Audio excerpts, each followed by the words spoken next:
Hey everybody, and welcome back to the channel. And today on Hi-Fi Redo, we've got some more Hi-Fi Redo. And this is something I've been wanting to do for a long time, and we've been dabbling around some videos on doing amp repairs, kind of simple stuff. Well, what about the ugly ducklings and those bastardized amps that are laying around? Um, I picked this thing up, 15 bucks. Okay, and you're gonna ask, what the hell is this thing? You know, this thing is hideous, and I can't believe that somebody did what they did to this thing. So if you want to see what this amp looked like when it was new, it looked like this.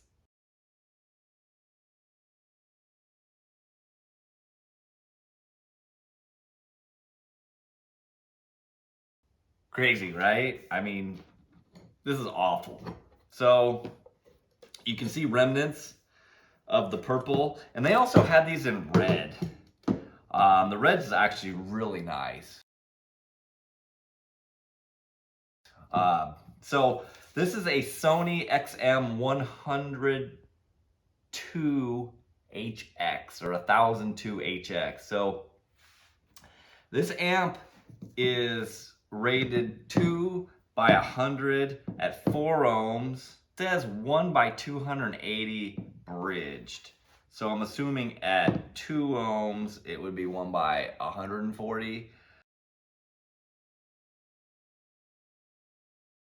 So the cool thing about these amps were that you could run them to a low ohm load, and they have a switch in here, a high voltage, which is sometimes called a high power, and then high current, which is so you can run it into lower ohm load. So this amp is actually stable down to a 1 ohm or 2 ohms bridged. So it's kind of a safety built into it, so you could run it at a low ohm load. It doesn't really make it so it makes more power. I think it just is so you can run it in a lower ohm load without burning the damn thing up. These old AB amps really weren't, most of them weren't very stable at low ohm load. So anyways, you know what? Let's check this thing out and see if it even worked. And if it does work, we're gonna try to make this thing beautiful. Well, a little less ugly. Um, let's take a little closer look at this thing. I mean, this thing's hideous. I don't know if you can tell here, but this thing is painted. It looks almost like a bronze color. It's actually not even black. And you can see that it was obviously painted with like a brush. It almost looks like somebody tried to wood grain it, and they didn't mask it off very well. And it's not really too horribly beat up, but they painted over everything on the amp, so there's not really much that you can see on it. But flip this over. You know, as you can see, this is sort of the end of the run for a lot of design stuff. I think they came out with one more version, probably same internals, similar internals, of these XM style AB amps. But you can see this thing's still made in Japan. And here's where it talks about the high voltage and the high current switch on here. Here's the switch itself. So let's bust this thing up and take a look in on the inside and see what it looks like. All right, let's take this cover off, see what we got inside. Wow. There's not a lot going on inside this thing. Let's see what we got here. I believe some of these had like Nichicons and some good stuff on the inside. I don't know what brand those are. Yeah, these are Nichicons on the caps. Pretty simple. Pretty simple. Here's the, looks like N71 transistors. These ones actually have a heatsink on both sides. Never seen that too much. So anyways, just a pretty simple 2-channel amp. I don't think these had a variable crossover. I don't remember. So not a lot going on. So you know what? We're gonna fire this thing up on the bench. If it works, then you know what? We'll see what we can do about making this thing a little bit prettier. If it doesn't, then you know maybe we'll practice some repairs or do some whatevers to it. But let's stick it on the bench, see if it goes. All right, we've got the ugliest Sony amp in the world on the bench, and we're gonna see if this thing works. So got it all hooked up. One of the things that I had to do was had to go on and Google some images of these things, because there is nothing on this thing that tells you what any of this stuff does. So we've got it hooked up, got it, power to it. Let's cross our fingers. Let's see what it does. Whoa! Okay, we got lights. We got lights. Let's see if we got music. Let's see what we got. Feel like I'm losing my mind. Whoa. Is everybody in the world gone? Please, Lord, give me a sign, a sign. I feel like I'm losing my mind. All right. Is everybody in the world gone? So far, so good.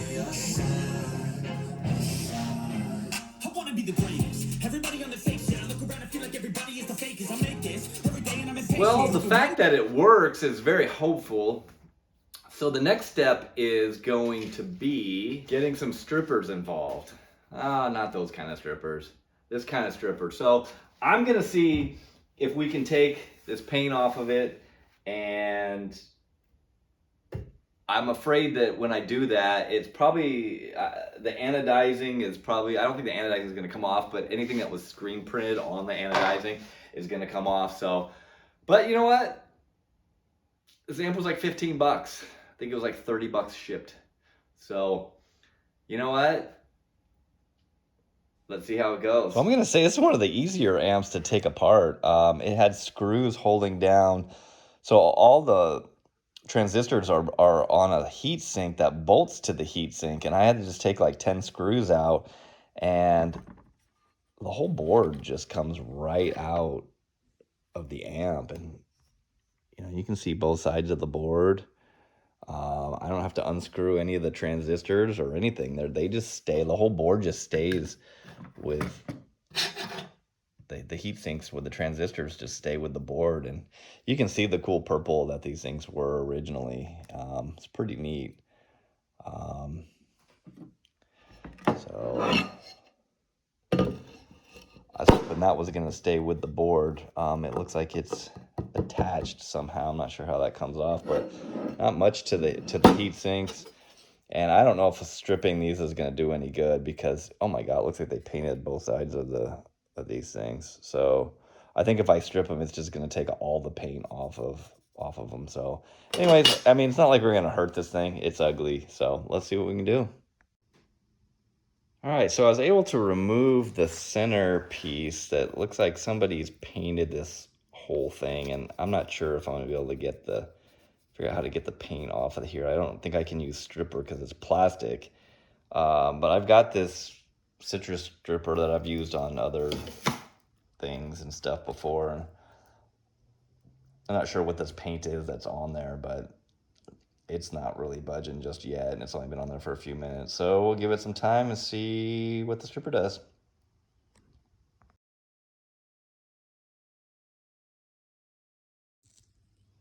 All right, so this stuff's gotten a lot softer, and I actually take a piece of wood with a blunt edge on it, flat, use it as a scraper. It doesn't seem to scratch it.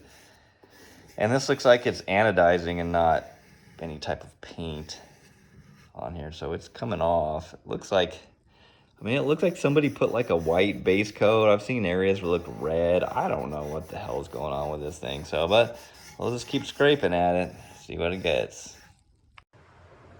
So I wasn't really happy with the way that this turned out, and I got some paint here, this Duplicolor stuff, and I think it's kind of a translucent paint that's supposed to give kind of an anodizing effect. And what I'm going to try to do is see if we can come up with something like that. So apparently with this stuff, prep is key, because any dark spots or any imperfections, when you put this over it, are going to magnify it. So you want more of an even tone.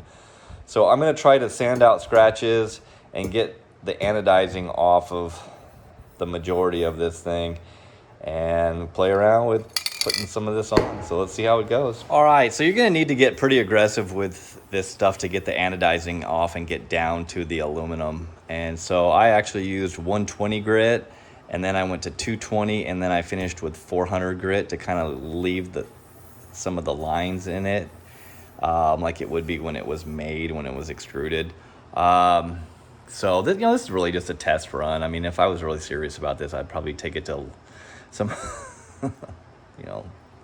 different lengths. But, we're just playing around, having a little bit of fun. So let's spray some of this stuff on here and see how it goes. All right, I'll be honest with you. I don't think it worked very well. It really does look just like the can. So they're not lying. I mean, they're right. I mean, the color's pretty much right on. They make a blue of this, and I think maybe if you did some blue and then maybe some purple, it was looking promising. If you saw the picture of the first coat, it was looking good. But this can with this nozzle, it sprays really bad. Like, first spray will be like shh, next spray will go and then you're like, oh shit. So it's all bubbly and mottled and stuff. So if we want to see what it's supposed to look like, it's supposed to be very pale. I mean, you can see here it's very purple. You see here it's very pale. So I'm gonna call this not a win. In fact, I think this looks worse than before, possibly. So I'm not sure what I'm gonna do. But one thing that might work too, to kind of even this thing out so you could really put a light coat on it, possibly, would be to paint it silver first and then put this on it. This is like a candy. Like if you watch how it sprays, it's very translucent, like it doesn't, it's always very see-through. So anyways, we'll keep picking at this scab and see if we can make it look good. All right, so we got the end caps, and so what I did to these was I sanded them and I painted them. It's actually the color of my Silverado. It's kind of a silvery, champagne-y color, and I'm going to shoot some of this crazy purple, wherever it went, on top of it and see how that looks. All right, so I got the end plates all painted. I don't know if you guys have ever seen these before, but this is called water slide decal paper. And this particular kind is made for a laser printer. And this is white background. They also make it in clear background. Now, if I had the ability to print in white, that would have been awesome, but I don't. So I'm kind of making these little decals to go on in the spots where they need to go. And if you print these out, print several of them out. You have a whole piece of paper, because you will need them. They get screwed up trying to apply these things, and they're kind of a pain in the ass. I'm just letting you know. It probably would have been easier just to use my little mini label maker. But I think these will stick on a lot better. These tend to kind of maybe scratch off if you're a little rough with them. But also what you can do is clear coat over these too, and they will be a lot more durable. So let's finish these up. So what do you guys think? Was it worth the effort? You can see the decals, and I did clear coat over them, so they shouldn't really scratch off or anything like that. So, but and one of the things I didn't show in the video was that I actually used the stripper on this, and then I actually wet sanded it with like 1000 grit sandpaper, and then I took my polisher to it and was able to bring it back reasonably well. But you know, this thing's cool. It looks good. Hey, by the way, don't forget to pick up one of our channel stickers. It really helps out the cause. We've got some major renovation going on here.